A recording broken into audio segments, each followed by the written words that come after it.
അപ്പോൾ ഇന്ന് ഞങ്ങൾ ഒരു ഫുഡ് ഈറ്റിംഗ് ചലഞ്ചുമായി വന്നിരിക്കുകയാണ്.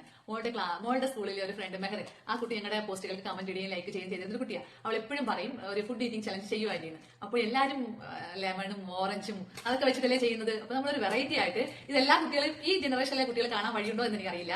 ഞങ്ങളുടെ കാലത്തേക്ക് ഒത്തിരി കഴിച്ചിട്ടുള്ളതാണ്. അപ്പോൾ ആ ഒരു ഐറ്റം ഞാൻ നിങ്ങളുടെ മുന്നിൽ കൊണ്ടുവരാം. വേറൊന്നുമല്ല, ആരെങ്കിലും കണ്ടിട്ടുണ്ടോ? Please comment. പിന്നെ ഇതെന്താ ചലഞ്ച് എന്ന് പറഞ്ഞു കഴിഞ്ഞാൽ ഇത് ഓരോ പാക്കറ്റ് നമ്മൾ 4 പേരുടെ കയ്യിൽ കൊടുക്കും. 4 5 കൊടുക്കും.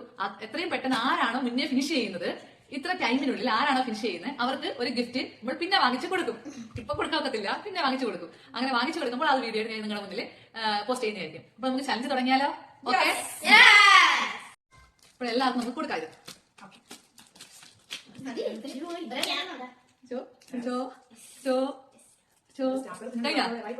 സ്റ്റാപ്ലർ ഉണ്ട്, എല്ലാവരും സൂക്ഷിച്ചെടുക്കാം. അപ്പൊ നമുക്ക് സ്റ്റാർട്ട് പറയും.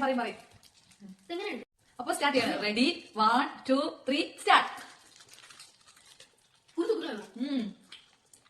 എന്തും കാര്യമെന്ന് മനസ്സിലായോ?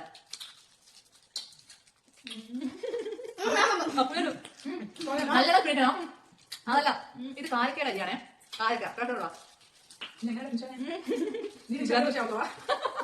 ഇതിനകത്ത്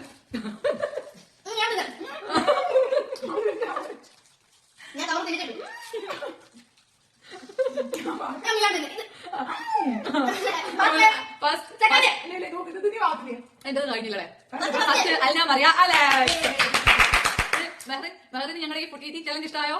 അപ്പോൾ ഞങ്ങളുടെ ഈ കുഞ്ഞ് ഫുഡ് ഈറ്റിംഗ് ചലഞ്ച് ഇഷ്ടമായെങ്കിൽ എല്ലാവരും ലൈക്ക്, കമന്റ് ആൻഡ് ഷെയർ. അപ്പോൾ ഞങ്ങൾ ഇനിയും ജയിച്ചിരിക്കുന്ന ഒരിക്കൽ കൂടി വൺസ് മോർ അല്ല മറിയ അല്ലേ? Second Christina G, third Aji. ഞാൻ തോറ്റുപോയത്, എനിക്ക് തോൽക്കും സമ്മതിച്ചു. പിന്നെ അതെ. പിന്നെ ഞങ്ങൾ ഇതുപോലെയുള്ള ലൊട്ടിലൊടുക്ക് ടാസ്കുകളുമായി ഗെയിമുകളുമായി ഇനിയും നിങ്ങളുടെ മുന്നിൽ എത്തുന്നതായിരിക്കും. അപ്പോൾ എല്ലാവരും ഞങ്ങളുടെ ചാനൽ സബ്സ്ക്രൈബ് ചെയ്ത് ഞങ്ങളെ സപ്പോർട്ട് ചെയ്യുക.